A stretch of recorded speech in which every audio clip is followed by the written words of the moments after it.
Hey guys, so this video is going to focus on how to multiply polynomials by using the FOIL method. So we need to get a little bit familiar with the FOIL method. It is an acronym. It is just a way, an order in which to multiply the terms in a polynomial. So first off, when it does come to FOIL method, you only use FOIL method when you're talking about multiplying a binomial times a binomial. So one polynomial has two terms, the other polynomial also has two terms. So it's not going to work for anything else. It has to be a binomial times a binomial. And it just tells you the order in which to multiply the terms. F stands for first, O stands for outside or outer, I stands for inside or inner, and L stands for last. So this is the way that it works. You start with first. So first means the first term in each polynomial. So you would multiply 3x times x. Now in order to multiply polynomials, you do need to know the product rule when it does come to multiplying. The product rule says that you do multiply the numbers. So 3 times 1 essentially is 3. And you multiply the variables by adding their exponents. So x times x, you keep the x and you add the exponents. 1 plus 1 is 2. And that's multiplying the first term. O stands for outside or outer, so over here out on the edges. So that means we would multiply 3x times 6 next. So 3 times 6 is an 18, and just drop down the x with it since there's not another x to multiply. I stands for inside, so it's our inside two terms here in the middle, which means it's a negative 6 times an x, which is just a negative 6x. Join those together. You can't multiply a number and a variable together, so you just put them together as one. And L represents last, so last term times last term. And in this example, that would be a negative 6 times a 6. So negative 6 times 6 gives us a negative 36.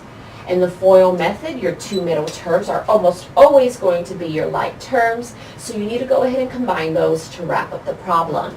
So you drop down 3x squared.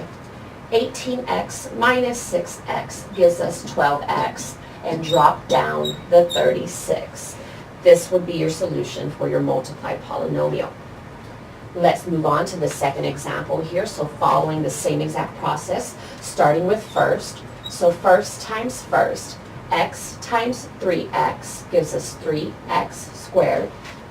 O is outside, so that means the negative 11 times the x, which is just negative 11x. I stands for inside, so negative 9 times 3x gives us a negative 27x there. And last times last, negative 9 times negative 1 gives us a positive 99. Combine those two middle terms, so dropping down the 3x squared, negative 11x minus the 27x gives us a negative 38x, and drop down the 99 with it.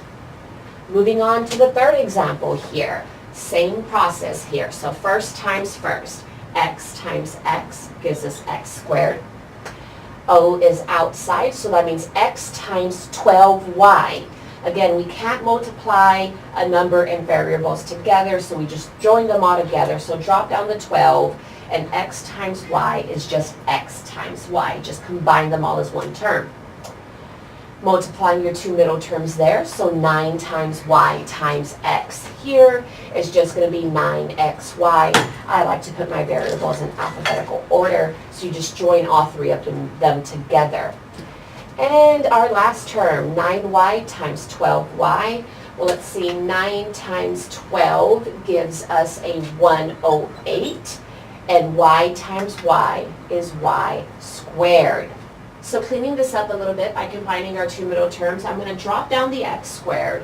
12xy plus 9xy gives me 21xy, and drop down the 108y squared along with it. So this is just a different way to multiply polynomials together.